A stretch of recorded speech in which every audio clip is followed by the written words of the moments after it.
Assalamualaikum warahmatullahi wabarakatuh. Balik lagi bersama saya Maulana di channel Ceretan Sastrin.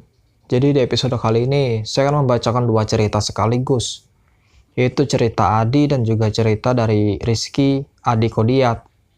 Untuk cerita Adi sendiri adalah cerita tentang pendakiannya ke Gunung Kelut, dan dia mengalami tersesat selama 8 jam. Sedangkan untuk cerita Rizky adalah cerita petasan membawa petaka. Jadi bagi kawan-kawan yang baru bergabung di channel ini, jangan lupa mengklik tombol subscribe-nya agar terus bisa mendukung channel ini. Selamat mendengarkan.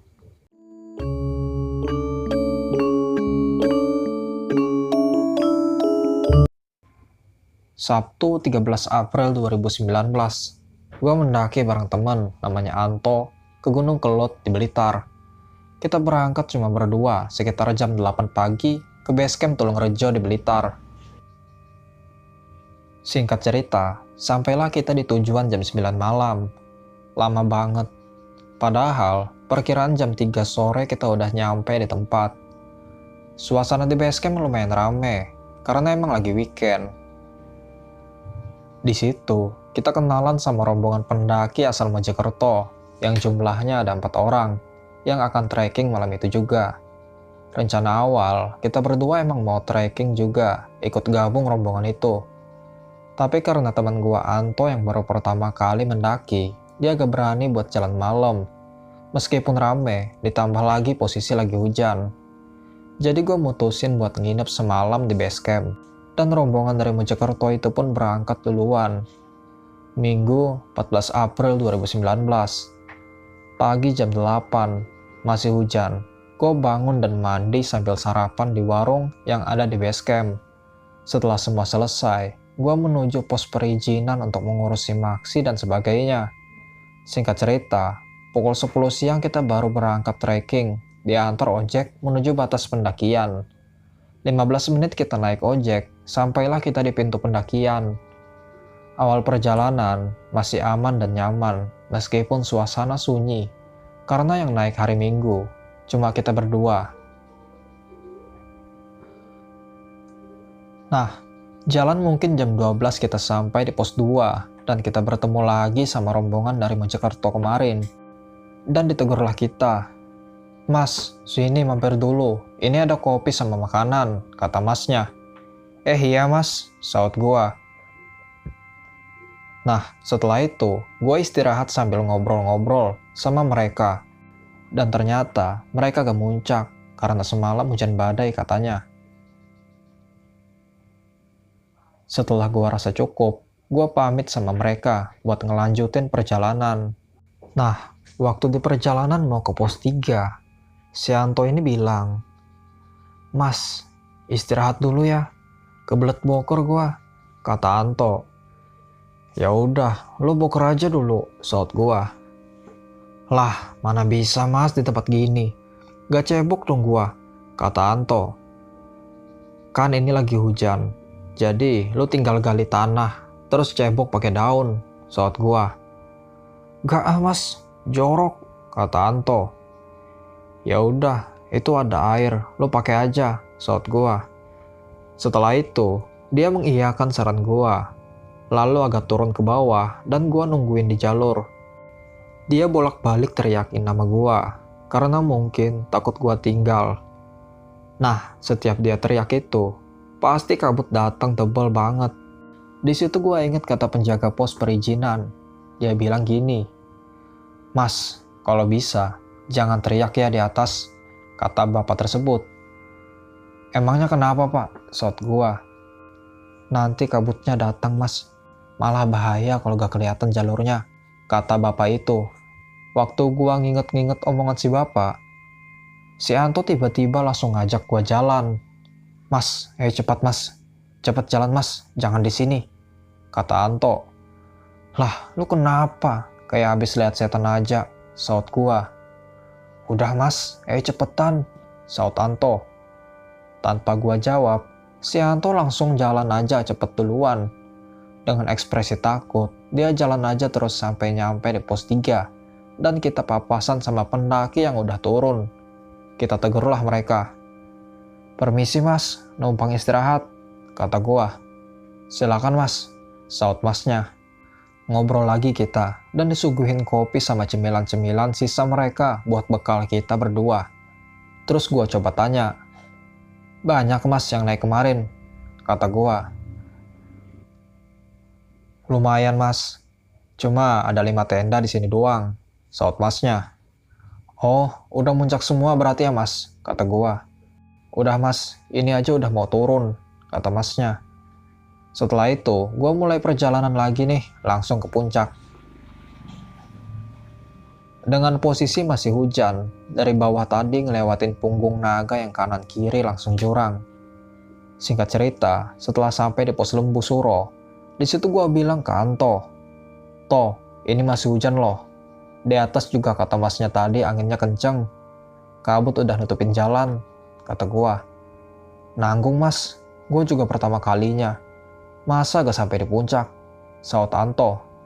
"Resikonya tinggi toh," kata gua. "Kamu tunggu di sini aja mas, biar aku sendirian ke puncak," kata Anto. Ya, karena gak mungkin gua ninggalin dia sendiri, terpaksa gua ikutin mau dia. Sekitar pukul 3 sore, sampailah kita di batas vegetasi Gunung Kelut. Dan ternyata benar kata mas yang di pos 3 tadi. Kalau di sini hujan badai, kabut tebal banget. Karena jarak pandang cuma 3 meter. Hujan ditambah angin yang kenceng banget. Di situ gue gak mau ambil resiko. Jadi gue paksa si Anto untuk turun, tanpa peduli dia mau atau enggak. Akhirnya dia nurutin gue dan ikut turun. Meski gue lihat di situ, dia kayaknya marah. Gue gak peduli dia marah sama gue. Yang penting, kita berdua bisa selamat. Setelah kita jalan, jam 4:30 kita udah sampai di pos 3. Gua rundingan sama Anto. "Toh, mau camp apa lanjut?" kata gua. "Lanjut aja, percuma juga, gak nyampe puncak juga," saut Anto. "Ya udah, kita istirahat bentar terus lanjut," kata gua. Istirahat 15 menit, dan akhirnya kita jalan lagi. Perkiraan gua, 1 jam kita udah sampai di pos 2. Tapi ternyata gak sesuai ekspektasi. Setelah gua jalan sekitar 2 jam, gua dan Anto masih belum sampai di pos 2. Cahaya udah mulai gelap, dan gua lihat waktu udah menunjukkan pukul 7 malam. Anto udah mulai protes dan gua mutusin buat istirahat untuk ngambil senter. Gak tahu kenapa, senter yang gua bawa gak fungsi sama sekali.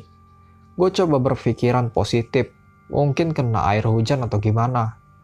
Gue coba lagi pakai plus HP. Dan alhamdulillah masih ada sisa baterai 15%.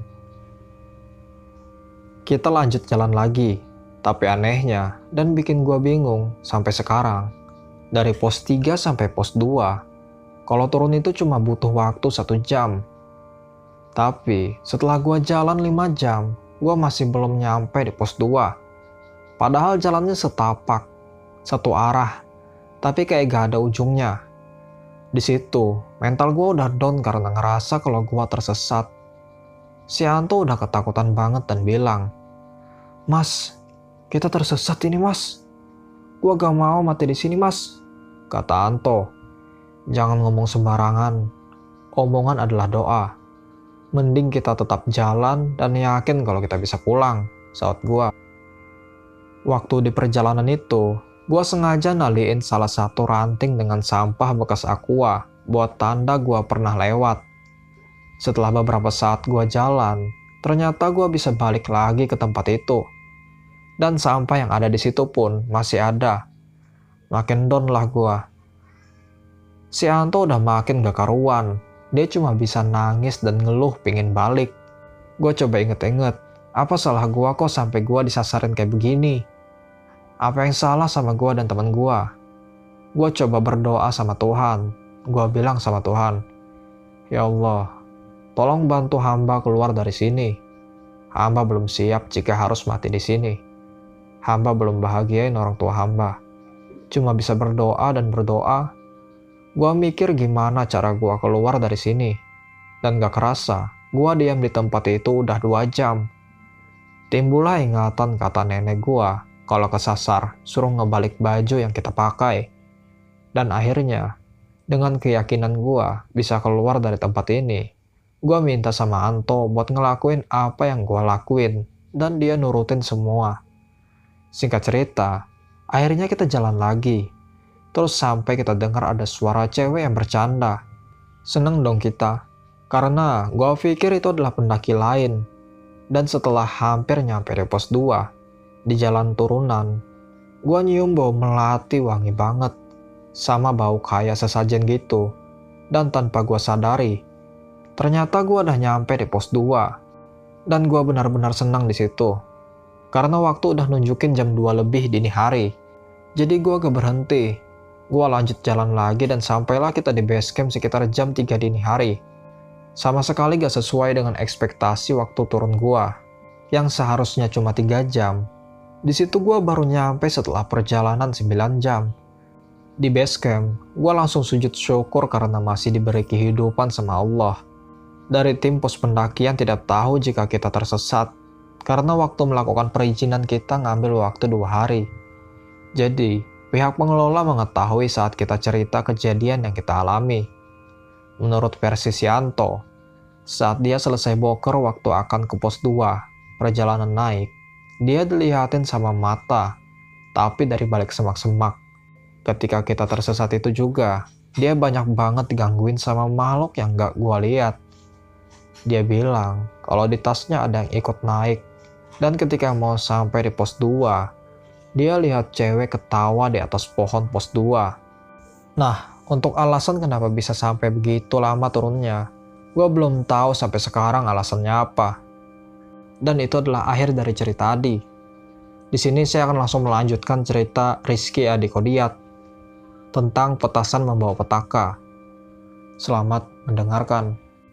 Nama, tempat, dan orang sengaja saya samarkan. Langsung saja ke cerita. Petasan membawa petaka.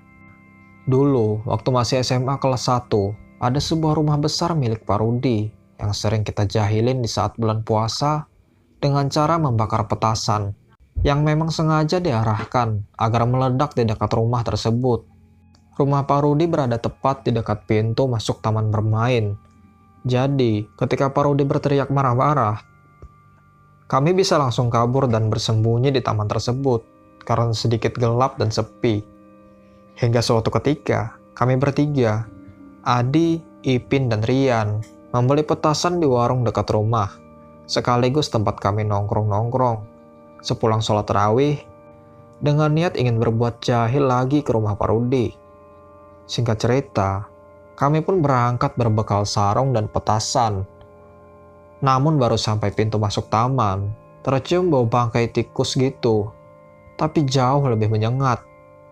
Tak lama, terlihat ada sosok bayangan berbalut kain putih berdiri di samping pintu taman yang biasa disebut pocong. Dengan perawakan seperti Pak Rudi, tinggi dan kurus, kami pun hanya tertawa lalu berbalik arah karena kami kira itu Pak Rudi yang sengaja menyamar untuk menakut-nakuti kami agar tidak berbuat jahil di taman dekat rumahnya. Kami pun kembali kumpul di warung dan menceritakan pengalaman barusan ke pemilik warung dan teman-teman yang ada di sana, dan tertawa. Tak lama, ada teman kami yang bernama Pelo. Dia terkenal karena kelakuan nakalnya. Singkat cerita, dia pun dengan sombongnya mengejek kami karena penakut. Lalu berjalan ke taman sendiri dengan berbekal petasan untuk menjahili pocong tersebut, yang kami kira adalah Pak Rudi. Tak lama, Pak Rudi melintas arah pulang ke rumahnya. Kami pun saling berpandang-pandangan, lalu berpikir mengenai pocong tersebut. Itu Pak Rudi lewat bawa motor, kata Ipin. Terus tadi yang jadi pocong siapa dong, kata Adi. Jangan-jangan itu pocong beneran, saut Rian. Tak lama, Velo balik ke warung, langsung duduk, diam dengan muka yang pucat dan badan bergetar. Tak lama setelah Velo kembali ke warung, seketika keadaan di warung pun menjadi sepi, tanpa obrolan, karena situasi berubah menjadi sedikit mencekam dan merinding. Belum ada yang berani bertanya kepada Velo, karena melihat raut muka yang masih pucat. Hingga pemilik warung, sebut saja Pak Imron, yang membuka obrolan. Velo, Kenapa muka lu kepucat gitu? Kata Pak Imran. Pelo hanya menunduk tidak menjawab. Diam baik.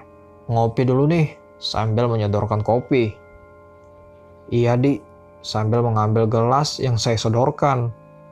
Seketika orang-orang di warung kaget melihat ada noda darah di gelas kopi bekas tangan Pelo. Tanpa sadar, Pelo pun kaget. Dan yang lebih mengejutkan lagi, ujung jari telunjuk tangannya tidak ada atau putus. Dan Pelo berteriak kaget dan menahan rasa sakit. Aduh, kata Pelo. Astagfirullah, saut Rian. Pelo, tangan lu kenapa? Kata Pak Imron. Adi dan Ipin langsung refleks loncat dari bangku warung dan sedikit menjauh saking ngilu melihat jari telunjuk tangan yang baru putus dan darah segar yang masih mengalir. Teman yang lain hanya bisa melihat dengan mata melongo tanpa kata-kata. Pak Imron langsung membawa Pelo ke rumah sakit dengan mengendarai motor dan menugaskan teman-teman yang ada di warung untuk mencari potongan jari telunjuk Pelo yang hilang di area pintu taman. Kami pun mencari, namun dengan perasaan takut disertai rasa penasaran. Pelo belum bisa menceritakan kejadian mencekam yang baru dialami. Singkat cerita, selama 2 jam lebih kami mencari, tapi tidak membuahkan hasil. Tidak ada seorang pun yang berhasil menemukan potongan jari tersebut. Hingga tak lama, tercium bau bangkai yang sangat menyengat. Kami pun berinisiatif untuk kembali ke warung, karena hawa di taman terasa semakin mistis, sekitar jam 11 malam. Sampai di warung, ternyata Pak Imron sudah kembali dari rumah sakit. Pak, sudah lama pulang dari rumah sakit, kata Rian. Belum, baru sampai nih. Tadi orang tua si Pelo udah datang. Jadi saya langsung pamit pulang karena warung belum saya tutup, kata Pak Imron. Si Pelo sempat cerita soal kejadian di taman barusan Pak, kata Adi. Penasaran banget nih Pak, pengen tahu ceritanya, saut Ipin. Jadi gini ceritanya. Ketika Pelo sampai di pintu taman, memang sosok pocong yang kami kira Pak Rudi yang sedang menyamar tersebut masih ada berdiri di dekat pintu taman, namun dengan posisi membelakangi. Dengan sigap Pelo mencari posisi aman agar tidak terlihat pocong tersebut. Tanpa rasa takut, dia mulai mendekat. Karena Pelo sangka pocong tersebut adalah Pak Rudi yang sedang menyamar. Ketika Pelo sudah mulai mendekat, belum sempat membakar petasan yang dia bawa, namun pocong tersebut loncat berbalik arah dan akhirnya mereka saling bertatap-tatapan. Pocong berwajah hitam, tanpa bola mata, disertai mengalir nanah kuning, dan banyak belatung keluar dari kelopak mata dan mulutnya. Pelo hanya bisa berdiri mematung, tidak bisa bergerak. Yang lebih menakutkan adalah ketika petasan yang Pelo genggam tiba-tiba meledak dengan sendirinya di genggaman tangan Pelo. Seketika Pelo langsung berlari dengan kondisi setengah sadar karena kaget dengan suara petasan yang meledak kencang dan langsung kembali ke warung. Sampai saat ini, potongan jari telunjuk Pelo belum ditemukan. Terima kasih telah mendengarkan 2 cerita, yaitu dari Adi dan juga dari Rizky. Bagi kawan-kawan yang baru bergabung di channel ini, jangan lupa mengklik tombol subscribe-nya agar terus bisa mendukung channel ini. Terima kasih.